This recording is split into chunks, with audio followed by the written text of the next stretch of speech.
Hello दोस्तों, देखिए ये क्या है, खेत। और ये आगे कौन जा रहा है हमारे, बताइए आप लोग।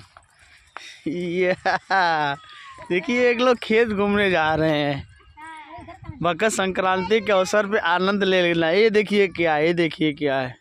गांव में यही सब है, गोबर इसको कहते हैं, देसी भाषा में गोबर खाद। ये देखिए सरसों लागल, सरसों सिवान में फुलाए लगल।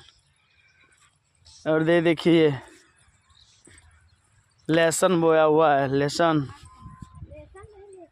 लहसुन ये लहसुन का खेती किया हुआ है। ये देखिए दोस्तों, धनिया है, आलू धनिया है। हटो सौम्या, साइड होकर बेटा। ये देखो धनिया है, धनिया इसको कहते हैं धनिया। धनिया और लहसुन, धनिया और ये लहसुन है। बहुत ही अच्छा लगता है। आलू देखिए खना गया, इसमें लगेगा प्याज। ये दरोगा जी लिख ली, लपटिया धनिया हेराई गई मेला में। और ये देखिए आलू खना हुआ है और इधर आलू लगा हुआ है। ये आलू की खेती है। और ये कौन है, ये देखिए कौन है, चोरनी है आलू में।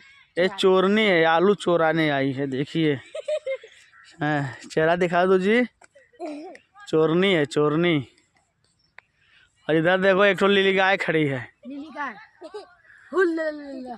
हे हे हे, बस करा ये लीली गाय आ रही है, देखो भैया। ये देखिए बागीचा है, भट्ठा। बगीचा वो की तो नरकट। ये शिव जी का मंदिर है भाई, कुआं है। चलिए चलते हैं शिव के मंदिर। आवा बहुत छोटा छोटा किया मम्मी दा परी बनवले है।